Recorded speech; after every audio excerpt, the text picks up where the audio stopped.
이사야 17장 4절에서 8절입니다.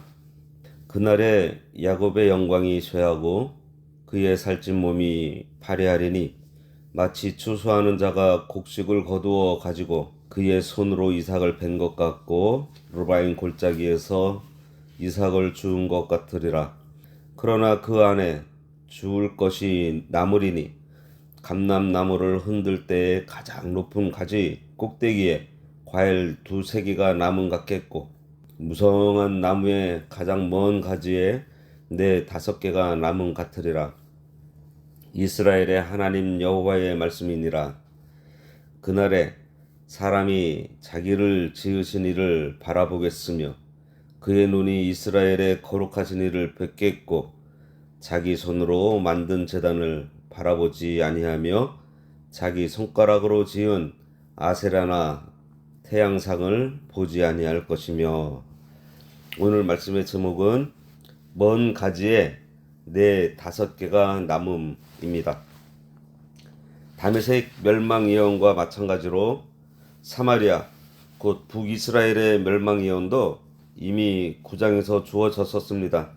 거기에서는 거듭되는 하나님의 징계에도 불구하고 회개하지 않은 교만과 패역함으로 인해 북이스라엘이 멸망할 것을 예언한 반면에 오늘 본문에서는 압달락 1절과 3절에서 언급된 그들의 동맹국 다메섹 아람 멸망 선언과 관련하여 하나님을 의지하지 않고 결국 멸망하게 될 이방 국가를 의지해서 그들과 동맹을 맺고 그들의 우상을 섬긴 어리석음으로 인해 멸망하게 될 것을 예언하고 있습니다. 그런데 여기서 이사야는 국가로서의 북이스라엘은 이방 국가와 동맹을 맺어 세속적으로 타락하였기 때문에 반드시 멸망할 것이지만 그의 백성은 한 번 택하신 선민이기 때문에 엘리야 시대에 바알에게 무릎 꿇지 않은 7,000명의 의인들과 같은 소수의 의인들이 반드시 여호와께 회개하고 돌아와 구원받을 것이라고 예언하고 있습니다. 이 예언을 통해서 하나님께서는 택한 백성이라도 범죄하면 이방인들과 마찬가지로 반드시 징계하신다는 사실, 그리고 한 번 택한 백성은 반드시 회복시키시고 구원해 주신다는 사실을 깨닫게 해 주십니다. 4절 보겠습니다. 그날에 야곱의 영광이 쇠하고 그의 살찐 몸이 파리하리니. 북이스라엘은 남유다와 마찬가지로 하나님의 거룩한 백성입니다. 다른 민족과는 구별된 영광된 족속이었지만 그들은 이런 탁월한 지위에 맞는 거룩한 행동을 하는 데 관심이 없었어요. 오히려 같은 형제 나라인 남유다를 공격하기 위해 이방 민족인 아람과 연합함으로 스스로를 천하게 만드는 범죄를 저질렀습니다. 이런 이유로 하나님께서는 북이스라엘을 서서히 파멸시켜 가시기로 작정하셨는데 이런 쇠퇴의 과정을 몸이 파리할 것이라고 표현하고 있어요. 살이 빠질 때 갑자기 확 빠지는 게 아니잖아요. 차츰 빠져나가는 것 같이 표현하고 있는 것입니다. 그 날은 하나님께서 정하신 날로서 하나님의 간섭이 드러나는 날입니다. 하나님의 말씀을 믿지 않고 배반하던 북이스라엘이 파리하게 되어 망한다는 거예요. 원래는 북쪽 이스라엘이 남쪽 유다보다 훨씬 더 경제적으로 잘 살았습니다. 사람 평야는 대부분이 북쪽에 위치해 있었고요. 푸른 초장들이 대개 북쪽에 자리 잡고 있었습니다. 반면 가나안 땅의 남쪽은 좀 메말랐어요. 유대 광야도 있어서 연평균 100mm 정도 비가 내려서 메마른 곳이 많았습니다. 북이스라엘은 기름진 곳에 살면서 하나님을 의지하며 살았을 때에는 영화롭게 살면서 살이 쪘지만 하나님 의지하지 않고 우상 섬기며 세상 의지함으로 영광은 쇠하고 살쪘던 몸은 파리해진다는 것입니다. 예수님을 믿는다고 하면서 세상 방식대로 살아가는데도 잘 되는 것 같을 경우가 더러 있습니다. 그것은 결코 잘하고 있어서 하나님께 두시는 것이 아니에요. 하나님께서는 돌아오기를 기다리고 계십니다. 어제도 말씀드렸는데요. 권면도 하시고 책망도 하시면서 기다리는데 깨닫지 못하고 계속해서 죄 가운데 있을 때에는 때가 되면 하나님께서 징계하신다는 것입니다.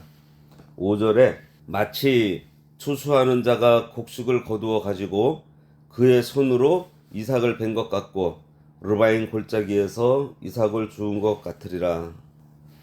북이스라엘의 멸망이 마치 추수를 하는 농부가 곡식을 수확하되 추수한 후 남은 이삭까지도 모조리 주어드리는 것처럼 철저하게 진행될 것을 예언하고 있습니다.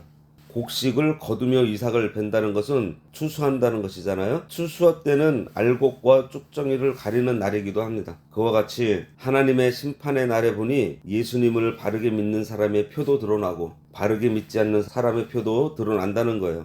우리는 에브라임의 멸망과 다메섹의 멸망을 보고 깨달아야 합니다. 저들이 세상 의지하더니 결국 망했구나. 하나님, 이제 우리는 더욱 주님만 의지합니다 하며 간구하고 좀 믿음으로 좀 살아보려고 하는 것이 바로 알곡이 되는 길이에요. 바람이 잘 불면 알곡은 앞에 떨어지고 쭉정이는 바람에 다 날아가 버리고 맙니다. 환란이 왔을 때 어려움이 생겨봐야 바른 신앙을 했는지 그렇지 않은지, 예수님을 생명의 주님으로 믿고 있는지 아니면 좋은 선생님으로 믿고 있는지 표가 난다는 거예요. 6절에 보면 그러나 그 안에 주울 것이 남으리니 감람나무를 흔들 때 가장 높은 가지 꼭대기에 과일 2-3개가 남은 같겠고 무성한 나무의 가장 먼 가지에 4-5개가 남은 같으리라. 이스라엘의 하나님 여호와의 말씀이니라. 이 말씀은 북이스라엘의 철저한 파멸을 다루는 그 5절과는 좀 모순되는 내용이 기록되고 있어요. 5절에서는 이삭까지도 남기지 않고서 멸절시키겠다고 했는데 그 와중에 여기는 소수의 살아남은 자가 반드시 있을 것이라고 예언하고 있기 때문입니다. 그렇지만은 이 상반된 두 절을 모순이라고 볼 수 없는 이유가 이 두 구절이 북이스라엘 전체의 죄에 대해서는 하나님께서 철저한 심판을 하시면서도 동시에 이 범죄에 동참하지 않은 소수의 경건한 백성들을 보호하심으로써 하나님의 공의와 긍휼을 동시에 이루려 하시는 하나님의 속성을 반영하고 있기 때문입니다. 하나님을 바르게 믿는 남은 자들이 있었다는 거예요. 엘리야 시대에 바알에게 입맞추지 않은 7,000명과 같은 자들입니다. 지상교회가 타락해서 형편없어 보여도 적은 수의 남은 자가 있어서 남은 자의 명맥을 이어왔어요. 지금까지. 사람들이 감람나무 열매나 포도를 아무리 알뜰하게 따도 남는 것이 있게 마련인데 그와 같이 환난과 어려움이 닥쳐도 하나님께 딱 달라붙어 있는 남은 자가 있다는 것입니다. 그래서 요즘 교인들이 나이롱 신자들이고 신앙이 그 모양이지 뭐 요즘 목사들 다 썩었어 그렇고 그렇다는 식으로 우리가 단정하면 안 돼요. 요즘 기독교인이 다 그렇고 요새 목사가 다 그렇더라도 성경이 그렇지 않다고 하고 있지 않습니까? 남은 자들을 하나님께서는 남겨두셨고요. 우리가 그 남은 자가 되어야 합니다. 또 중매할 때나 뭐 요즘에 이렇게 흔히 보면 이런 얘기 많이 해요. 요즘 청년치고 그 정도 신앙이면은 그래도 괜찮은 정도라고 하시는 그런 얘기를 하시는 분들이 많아요. 근데 그건 그렇지 않습니다. 지금 청년들 철저하게 성경대로 예수님을 잘 믿는 청년들 많이 있어요.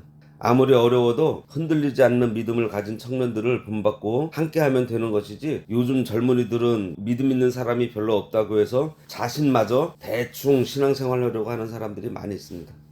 그것은 자기의 나태함을 정당화하려는 얕은 꾀밖에 되지 않아요. 여기 보니 남은 자가 어찌나 적은지 나무 꼭대기에 남은 열매 같다고 했습니다. 그러니 깨닫는 자가 그토록 적다는 거예요. 그러니 적은 무리에 내가 속해 있다면 또 얼마나 귀한 것이겠어요. 7절에 그날에 사람이 자기를 지으신 이를 바라보겠으며 그의 눈이 이스라엘의 거룩하신 이를 뵙겠고 하나님을 외면했던 북이스라엘 백성들 중에서 심판날에 다시 하나님께 회개하고 돌아올 자들이 있을 것을 말하고 있습니다. 여기서 우리는 다시 한번 징계를 통해서라도 기어코 자기 백성들을 돌이키시고 구원 얻게 하시는 하나님의 사랑과 긍휼을 발견하게 돼요. 여기서 쳐다본다든지 바라본다고 표현한 것은 다른 곳에서는 악망한다라고 되어 있어요. 이사야 45장 22절에 보면 땅끝의 모든 백성아 여호와를 악망하라 그리하면 구원을 얻으리라 이렇게 말하고 있습니다. 악망은 믿음으로 바라보는 것이에요. 세상이 아무리 뒤죽박죽이 되더라도 하나님 저는 주님께 저의 모든 것을 걸겠습니다 하며 주님을 바라보는 자세가 악망하는 자세예요. 그 날에 사람이 자기를 지으신 자를 쳐다본다고 했는데 지었다는 것은 창조주 하나님을 말합니다. 즉 전지전능하신 주권자 하나님을 발견하게 되었고 그 하나님을 바라본다는 거예요. 그리고는 거룩하신 이를 뵙겠고 그랬어요. 죄로 더럽혀져 있는 우리는 거룩하신 하나님을 뵐 수도 없고 가까이 할 수도 없습니다. 그런데 거룩하신 이를 뵌다고 하는 것은 우리의 죄의 문제가 해결되었다는 것을 의미해요. 죄 많은 우리의 죄를 씻으시고 깨끗한 자로 만들어 함께 할 수 있게 하셨다는 것입니다.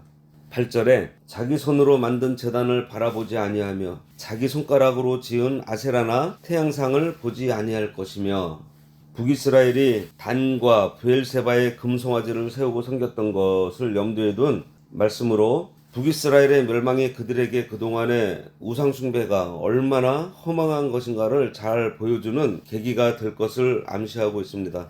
더욱이 우상숭배가 하나님께서 가장 가증히 여기시는 범죄라는 사실을 심판을 통해서 확인하게 될 때 더 이상 우상을 섬길 마음조차 생기지 않을 것을 말하고 있어요.